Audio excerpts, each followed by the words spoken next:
বন্ধুরা, আপনাদের সকলকে জানাই আমার এই চ্যানেলে অনেক অনেক স্বাগত।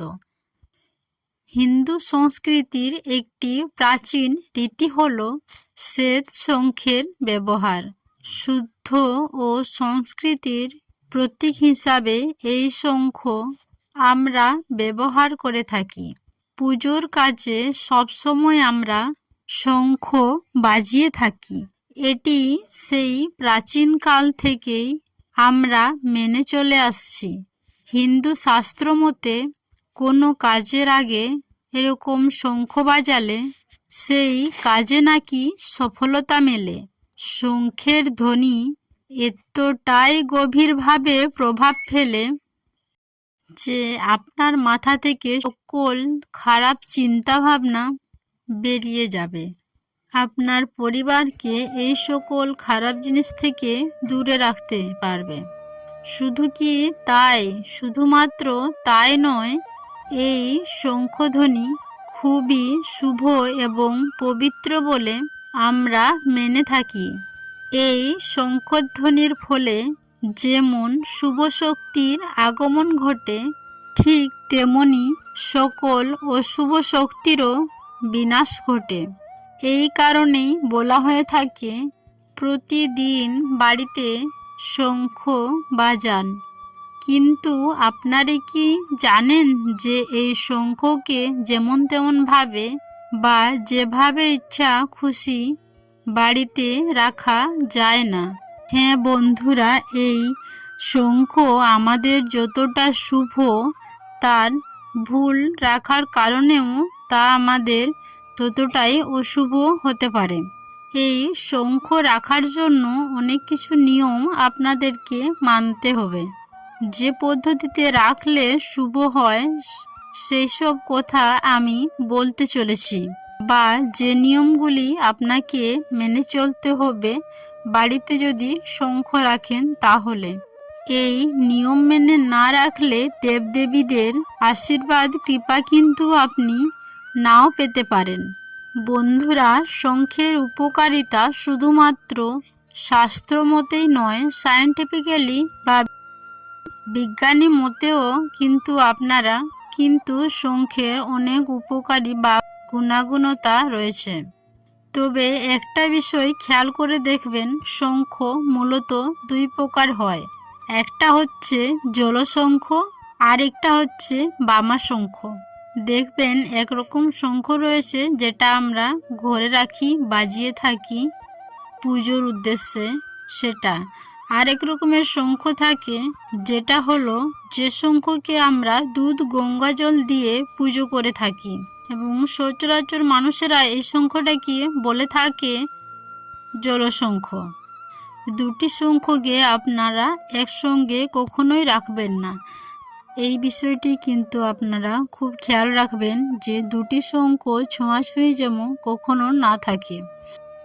বন্ধুরা, আপনাদের ঘরে যদি শঙ্খ থেকে থাকে সে একটা আলাদা বিষয়, আর যদি আপনি বাজার থেকে কিনে নিয়ে আসেন নতুন শঙ্খ, তাহলে সেটিকে প্রথম এনেই ঠাকুর ঘরে ভুলেও রাখতে যাবেন না। সেটিকে প্রথম গঙ্গা জল বা এমনি জল দিয়ে ধুয়ে পরিষ্কার করে রাখবেন। কারণ সেটা যেহেতু দোকানে থাকে, তাই ওরা প্রত্যেকটি কাস্টমারকে বাজিয়ে দেখায়, কারণ সেটা এঁটো হয়ে যায় তখন, তাই আপনাকেও সেইভাবে দিয়ে দেয়। তো আপনি সেটা প্রথম ধুয়ে তারপর রাখবেন। তো রাখার নিয়মগুলি আমি বলি, যে শঙ্খ যখন আপনি ঠাকুর ঘরে রাখবেন, তখন শঙ্খর যে মুখটা, ছোঁচালো দিকটা, অনেকে সেটা ঠাকুরের দিকে না করে বিপরীত দিকে রাখে, উল্টো করে পিঠ করে রাখে। এটা কিন্তু ভুল, এমনটি ভুলেও করবেন না। শঙ্খের মুখটা ঠাকুরের দিকে করে রাখা উচিত, উল্টো করে না রেখে। আর বন্ধুরা, ঘরে যদি শঙ্খ থেকে থাকে তা নিয়মিত বাজাবেন, কারণ শঙ্খ নিয়মিত বাজালে খুব শুভ। বন্ধুরা, আপনারা যদি চান যে ঈশ্বরের যেভাবে পুজো করেন আপনারা কিন্তু সেভাবেও শঙ্খের পুজো করতে পারেন। একটু প্রদীপ, একটু ধূপ প্রত্যেক দিন কিন্তু আপনারা দেখাতে পারেন শঙ্খের উপর। তবে সব থেকে শুভ ফলদায়ক হয় তখন সপ্তাহের প্রতি সোমবার আপনারা যে শঙ্খ বাজাচ্ছেন, আপনি যদি শঙ্খের পুজো করতে পারেন, এতে সব থেকে মা লক্ষ্মী সব থেকে বেশি খুশি হন। এর ফলে পরিবারে সুখ শান্তি সমৃদ্ধি থাকে।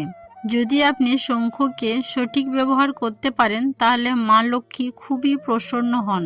বন্ধুরা, আপনারা যদি বাজারে শঙ্খ কিনে আনার সময় যদি দুই ধরনেরই শঙ্খ কিনে নিয়ে আসতে পারেন তাহলে তো খুবই ভালো।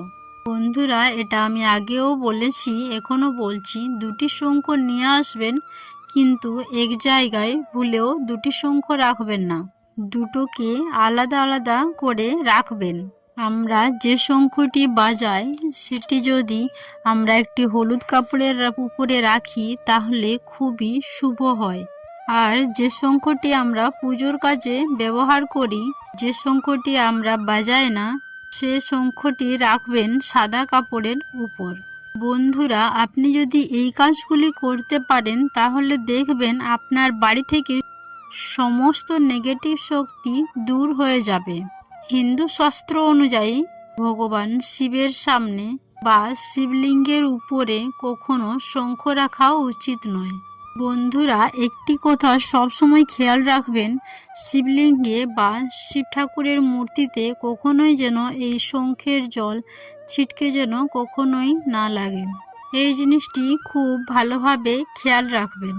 আরও যে কাজটি আপনাদের করতে হবে সেই কাজটি হলো, যদি পারেন তাহলে নতুন শঙ্খ ব্যবহার করার আগে শঙ্খের উপরে একটি স্বস্তিক চিহ্ন এঁকে নেবেন। আমাদের হিন্দু শাস্ত্রে উল্লেখ আছে যে সমুদ্র মন্থনের সময় সমুদ্র থেকে উঠে আসে এই শঙ্খ, যেটি পরবর্তীকালে ভগবান বিষ্ণু দেবের হাতে স্থান পেয়েছে। এটা বিশ্বাস করা হয় যে চন্দ্র, সূর্য এবং বরুণ দেব শঙ্খের একেবারে নিচে অবস্থান করে থাকেন। শঙ্খের মধ্যভাগে অবস্থান করেন প্রজাপতি ব্রহ্মা। শঙ্খের বাকি যে ভাগটা আছে সেখানে থাকেন দেবী গঙ্গা ও মা সরস্বতী। বন্ধুরা, আপনারা যদি বাড়িতে শঙ্খ রাখেন নিশ্চিতভাবে এই দেবদেবীদের আশীর্বাদ প্রাপ্য হবেন। বন্ধুরা, আপনারা নিশ্চয়ই জানেন, বিজ্ঞানের ভাষায় বলা হয়েছে এই শঙ্খের ধ্বনি অনেক ধরনের জীবাণুকে নাকি বিনষ্ট করতে সাহায্য করে। এর ফলে আমরা অনেক প্রকার রোগ থেকে মুক্তিও পেয়ে থাকি। তাই প্রতিদিন সকালে উঠে স্নান সেরে শুদ্ধ বস্ত্র পরিধান করে যদি আপনারা এই শঙ্খ বাজান তাহলে বাড়ির খুবই শুভ হবে।